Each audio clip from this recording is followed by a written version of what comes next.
Vocês, jovens, não fazem ideia do que é mexer com o que tá quieto. Lembro bem daquele dia, era sexta-feira santa. Eu tinha uns 20 e poucos anos, mas já era meio descrente, sabe? E eu e mais uns 4 amigos resolvemos ir até a igrejinha velha lá no Morro do Cruzeiro. Já fazia décadas que ninguém botava os pés lá. Tinha fama de mal assombrada, mas a gente só queria gravar umas pegadinhas pra internet. Besteira, né? A porta da igreja rangeu que nem uma alma penando.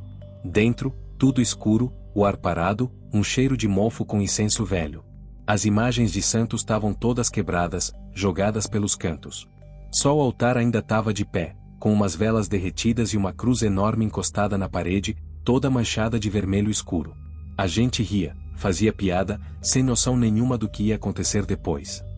Foi o Leandro quem achou a cruz. Ele era o mais palhaço do grupo. Gritou: "Olha isso aqui, galera! Vamos fazer o crucificado fake, vai bombar no TikTok." Eu achei de mau gosto, mas fiquei quieto. A cruz, ela tinha um aspecto estranho.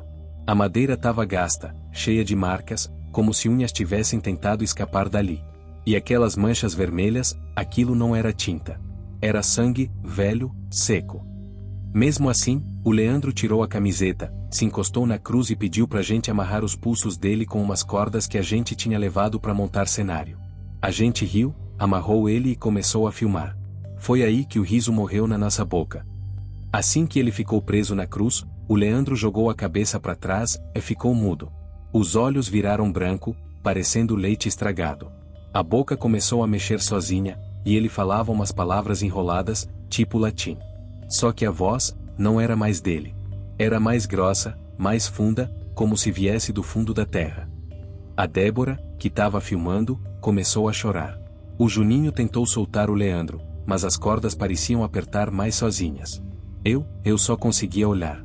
Senti um frio subindo pela espinha, e ouvi algo lá no fundo da igreja, tipo um sussurro.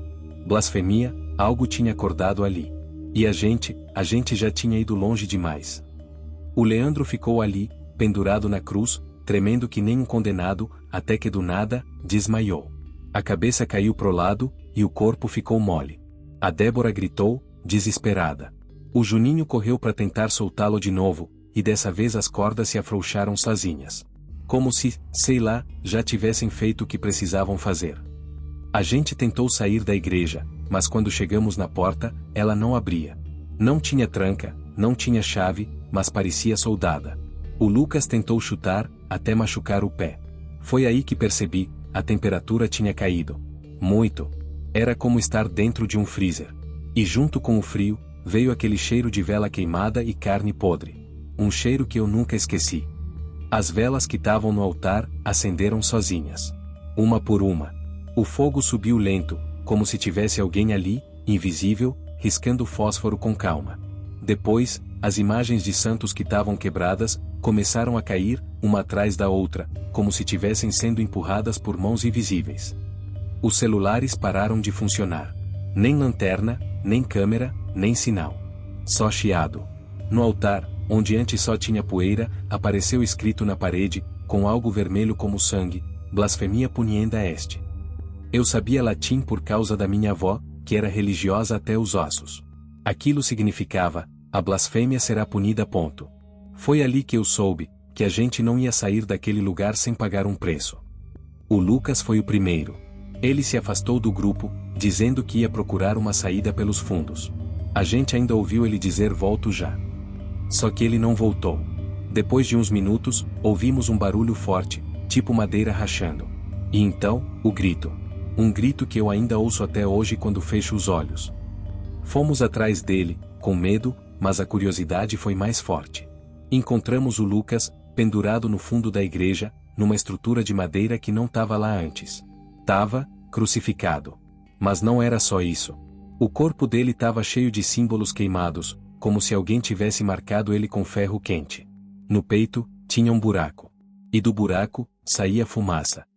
A Débora desmaiou. O Juninho começou a rezar. E eu, só consegui chorar. Porque ali, naquele momento, eu soube que algo tinha despertado. E a gente não era mais só um grupo de jovens. A gente era pecador. E aquele espírito queria crucificar cada um de nós. A gente carregou o corpo do Lucas até o altar. Era pesado, frio. O Leandro ainda estava desacordado, mas quando chegamos perto da cruz, ele acordou de supetão, como se alguém tivesse puxado a alma dele de volta pro corpo. Só que, não era mais o Leandro. Os olhos dele estavam pretos. Não tinha íris, nem branco, só escuridão. E ele falava devagar, como se cada palavra fosse uma sentença. Disse que não era ele ali. Que o espírito de um homem, um herege, torturado e crucificado por padres fanáticos da Inquisição, tinha sido libertado. Ele dizia que sofreu por pecados que nunca cometeu. Que agora, ele era o juiz. E nós, os condenados. A voz dele fazia o chão tremer. E quando ele olhou para mim, eu senti como se minha alma tivesse encolhido. Eu queria correr, gritar, mas o corpo não respondia. Era como se aquele olhar tivesse me pregado ali no chão. O Juninho tentou correr para fora da sacristia, mas uma figura apareceu no caminho. Vestido com túnica escura, com o rosto escondido por um capuz. Quando levantou a cabeça, não tinha olhos. Só buracos fundos. Era um dos inquisidores. E ele não estava sozinho. Um a um, mais dessas criaturas começaram a surgir nas sombras da igreja. Pareciam padres mortos, podres, mas ainda vivos de alguma forma, com as mãos marcadas por sangue seco. Eles não falavam. Só apontavam. E quando apontavam, era a hora do julgamento. O Juninho foi pego por 2 desses inquisidores. Gritava e pedia perdão. Mas não adiantou. Foi arrastado pro altar e amarrado onde o Lucas tinha sido encontrado. O fogo das velas aumentou, e eu juro que vi, pregos surgindo sozinhos, flutuando no ar. E eles, entraram nas mãos e nos pés dele como se fossem guiados por ódio puro. Aquilo, não era humano. Eu fugi. Ou achei que fugi. Entrei correndo na sacristia e me tranquei lá dentro, tremendo feito criança com medo do escuro. Ouvi os gritos da Débora. Depois, silêncio. Um silêncio pesado. O tipo de silêncio que só aparece depois da morte. Me encolhi num canto e fiquei ali até o dia clarear. Quando abri a porta, a igreja estava vazia. Nenhum corpo. Nenhuma cruz. Nenhuma vela. Só eu, e a cruz encostada no altar. A mesma cruz. Limpa.